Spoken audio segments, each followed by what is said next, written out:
Halo semuanya, selamat datang kembali di Atazia Learning Center. Nah, berikut ini adalah gambar dua buah larutan. Yang belakang dalam botol coklat itu adalah ninhydrin solution. Sebagaimana kita tahu, dinyatakan dalam persen ya, sebesar 0,5% yang sudah kita pelajari di video sebelumnya. Nah, sedangkan yang larutan yang di depan itu adalah copper 2 sulfate atau tembaga 2 sulfat, di mana konsentrasinya dinyatakan dalam molar atau M ya, sebesar 1 molar ya. Apakah itu molar? Nah, kita akan belajar dalam video ini mengenai konsentrasi yang dinyatakan dalam molalitas dan molaritas. Definisi dari molalitas adalah jumlah mol zat terlarut di dalam setiap satuan massa pelarut yang dinyatakan dalam kilogram. Rumusnya adalah M kecil sama dengan mol zat terlarut dalam mol dan massa pelarut dalam kilogram. Satuan molalitas adalah M kecil atau mol per kilogram. Berikut adalah contoh soalnya. 1 mol urea dilarutkan ke dalam 2 kg air. Hitunglah molalitas larutan urea tersebut. Maka kita dapat hitung dengan menggunakan rumus molal urea itu sama dengan mol urea dibagi dengan massa air, yaitu 1 dibagi 2. Ya, sehingga jawabannya molal urea adalah 0,5 M. Nah, bagaimana cara menghitung molalitas jika pelarutnya dinyatakan dalam gram, bukan kilogram? Ya, dari rumus awal tadi, M sama dengan mol zat terlarut dalam mol, dibagi dengan massa pelarut dalam kilogram. Ini masing-masing kita ganti dengan formulanya, yaitu untuk mol adalah massa zat terlarut dibagi dengan massa molarnya. Lalu kemudian konversi dari kilogram ke gram itu adalah dengan massa pelarut yang dinyatakan dalam gram per 1000. Nah, lalu persamaan ini kita format ulang ya. Susun ulang menjadi M sama dengan massa zat terlarut dibagi mm dikali 1000 per massa pelarut dalam gram. Nah, lalu kita misalkan bahwa massa zat terlarut itu kita simbolkan sebagai G dan massa pelarut itu kita simbolkan sebagai P.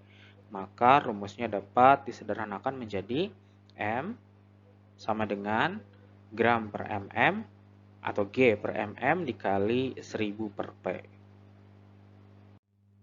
Nah, berikut ini adalah contoh soalnya. 18 gram glukosa dengan MR 180 dilarutkan ke dalam 500 gram air. Hitunglah molaritas larutan glukosa tersebut.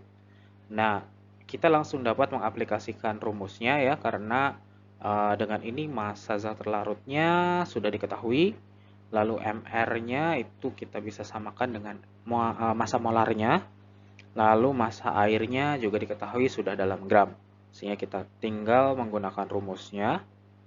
Ya, sehingga molar glukosa sama dengan 18 bagi 180 kali 1000 dibagi 500. Sehingga molar glukosa adalah 0,2 molar. Satuan konsentrasi yang berikutnya adalah molaritas. Molaritas hampir mirip dengan molalitas, hanya saja molaritas dinyatakan dalam volume larutan. Definisinya adalah jumlah mol zat terlarut dalam setiap satuan volume larutan yang dinyatakan dalam liter. Rumusnya adalah M besar sama dengan mol zat terlarut dalam mol, lalu dibagi dengan volume larutan dalam liter. Satuan dari molalitas adalah M besar atau mol per liter. Sama halnya dengan molalitas, jika volume larutan dinyatakan dalam mililiter, maka kita dapat memodifikasi formulanya atau rumusnya sebagai berikut. Ya, rumus awalnya adalah M sama dengan mol zat terlarut dalam mol dan dibagi dengan volume larutan dalam liter. Nah, mol zat terlarut kita dapat ganti dengan massa zat terlarut dibagi massa molarnya.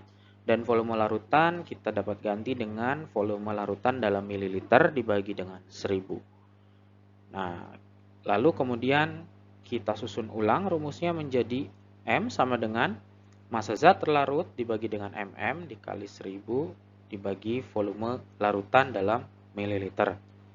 Nah, sekali lagi kita umpamakan massa zat terlarut kita simbolkan dengan G dan volume larutan kita simbolkan dengan V. Maka rumusnya menjadi M sama dengan G per mm dikali 1000 per V. Berikut ini adalah contoh soalnya. 4,6 gram etanol atau C2H5OH dilarutkan dalam 100 ml larutan. Hitunglah molaritas larutan etanol tersebut. Nah, terlebih dahulu kita harus mencari MR dari etanol, yaitu dari rumus kimianya ya, sehingga didapat 2 kali AR karbon ditambah 6 kali AR hidrogen ditambah 1 kali AR oksigen.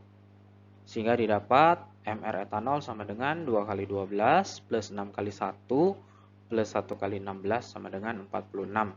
Sehingga massa molarnya adalah 46 gram per mol. Lalu molar etanol dapat langsung kita hitung dengan menggunakan rumus G per mm dikali 1000 per V.